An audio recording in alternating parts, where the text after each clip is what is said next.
Hey YouTube, Joe Boy here. Today let's get back to what I normally cover, which is One Piece theories.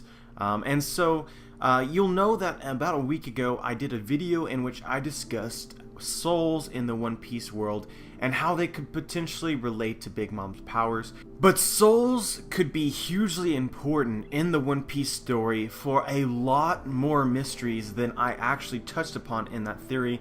And so I kind of want to do a bunch of videos, but I'm definitely going to do at least a couple, my understanding of souls could give pretty good answers to some of the biggest One Piece mysteries out there. So this is what this video is going to be about.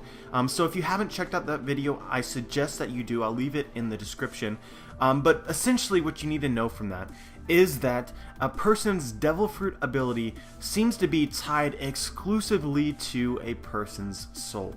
And at the end of that video, I speculate that if Big Mom has the ability to remove someone's soul from their body, she might also be able to remove their devil fruit power along with their soul and then give it to one of their homies. But there's actually an example that we already have in the One Piece story of something like this already occurring, which is that the Pacifista currently have the use of some of the powers of the light fruit from Admiral Kizaru. Somehow Vegapunk was able to take part of Kizaru's power without actually taking his power and then gave them somehow to the Pacifista. So assuming that Vegapunk does this the same way that I speculated that Big Mom may be able to do this, is it possible that Vegapunk has mastered the secrets of the soul, and that through this understanding of how to extract a part of someone's soul, then gave these to the Pacifista so that they would have part of Kizaru's devil fruit ability?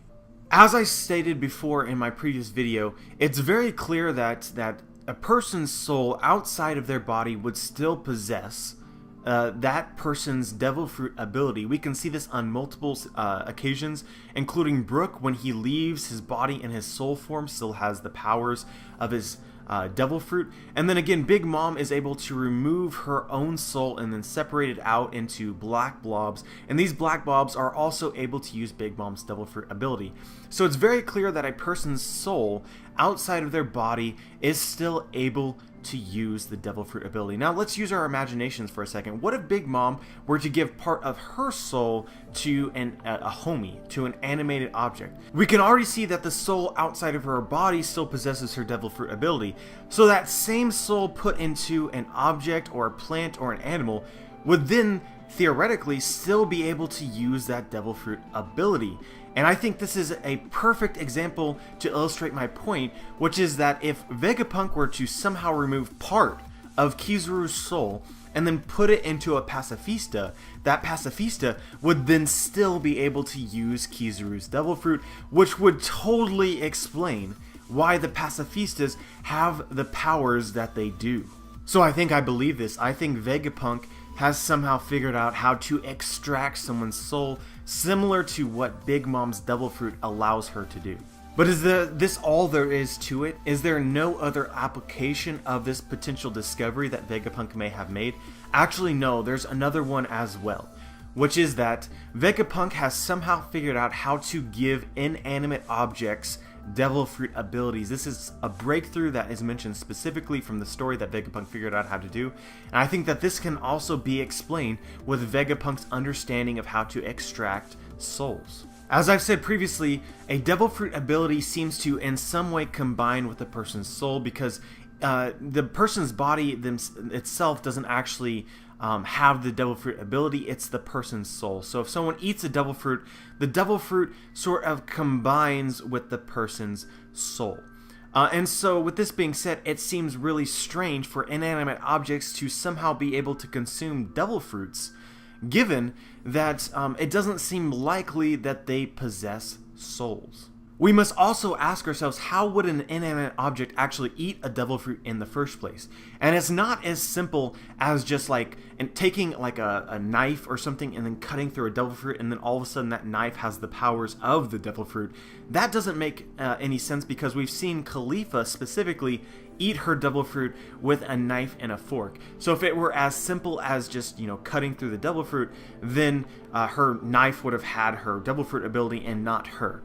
So clearly there is something deeper going on. First of all, of how an inanimate object would obtain a devil fruit, actually get its powers, and then two, how it actually would eat it.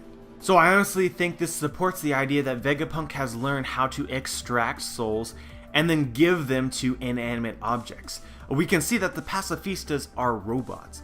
They may be partly human, but they are majority robot. And so if it's true that they were able to obtain Kizaru's light abilities by receiving part of Kizaru's soul, then at this point in time we already would know, if this is true, that Vegapunk knows how to give inanimate objects souls, and perhaps this is the secret of giving an inanimate object a devil fruit in the first place. If you give an inanimate object a soul, perhaps that will allow it to actually consume a devil fruit and then gain the powers of the devil fruit, as we can see that some objects have, such as Funkfried. But we still have the question of how exactly an inanimate object would actually eat the devil fruit. And so it is possible that given a soul, if the inanimate object has a soul, and then, for instance, a knife that had a soul cut into a devil fruit, then the devil fruit's ability would go into the knife just because it possesses a soul, whereas like normal knives don't have souls, so then it wouldn't matter. This is a possible explanation, but I want to get really crazy for y'all with y'all for a second. In my last video, I discussed the possibility that the devil fruits actually possess their own souls, which are different to a normal human soul or a normal animal soul, but yet are still souls. And the main reason why I speculated this is because Oda decided to draw a picture of a devil fruit as it left the body of a dead person, and the choice of how he decided to draw it is highly reminiscent of a devil fruit potentially being in essence a soul. So with this being said, if a devil fruit is in fact another form of soul, then it would be really interesting, because if Vegapunk has mastered the secret of how to extract a person's soul and then give it to an inanimate object, he might have uncovered the secret of how to extract a devil fruit's soul and then give it to an inanimate object. And that's honestly a really profound thought, guys. We know that Vegapunk has uncovered the secrets of the devil fruit. If this extends far enough to being able to extract the devil fruit's soul from the devil fruit itself, this would honestly make a ton of sense to me.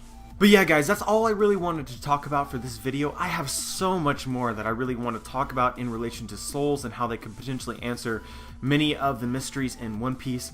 But I decided to spread it out into parts because it's just, I think, easier to digest that way. And I'll try and make each video as standalone as possible so that you don't actually have to watch them all to understand them all if you don't want to watch them all. But regardless, I think that this is a legitimate thought that is definitely worthy of your consideration, and I hope you enjoyed it. I hope you enjoyed this video, and then look forward to more videos on this sort of topic in the future. Let me know what you think. Like the video if you liked the video. I'd appreciate it if you subscribed, and as always, dudes, have a wonderful day.